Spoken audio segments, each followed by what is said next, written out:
What about people who ask and actually wonder whether, for example, this thing called democracy and the service delivery are mutually exclusive, or are they in fact mutually reinforcing?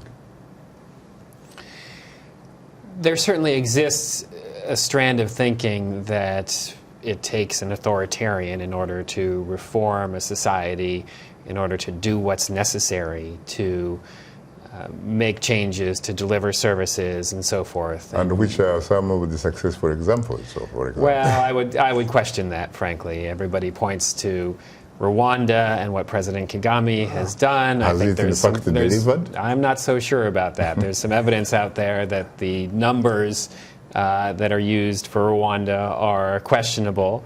And you have to look at the whole package, and the whole package includes the daily freedoms that people enjoy and the liberties that they enjoy. And those are absent. So I have in fact met some people, including some of those who have worked on Rwanda for some of these Bretton Woods institutions. And the evidence seems to be that we are looking at a situation where, in fact, some of the results are reflections, probably, of creative accounting. There is certainly that accusation. But you know, when a democracy is functioning well, there is a proper feedback loop, and that feedback loop allows citizens, based on the services they receive and the benefits they receive from government, to have their say in whether their elected leaders get to continue in their job.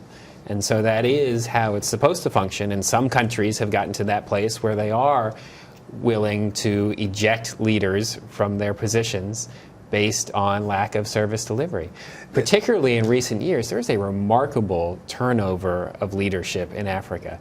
Since 2015, there are 26 new leaders, more than half the continent in sub-Saharan Africa. Yes. Now, some of those are handovers, you know, within the party from one leader to another, but more than half of those are opposition parties coming into power. That says something. That says that people are willing to vote out the old guys who aren't doing the job. That is, of course, if in fact you do have elections that are credible, that are fair and free, transparent and verifiable, and whose results, as a matter of fact, reflect the will of the people, not the will of those individuals who count the vote. And I'd like to add something. What you're saying here, Shaka, is that authoritarian is said to be efficient because you order people, you club them, they do what you want them to do, and they'll do it. And it may look like, oh, it's good. But democracy takes time. It's effective in the end because people, as you said, participate and see where they go. And if there's anything wrong, they come back to the drawing table and talk about it. And that's the nature of life. It cannot be somebody imposing his will. And that's what we have really problem around the world. These things do not work that way. You impose on people, it doesn't really work that much.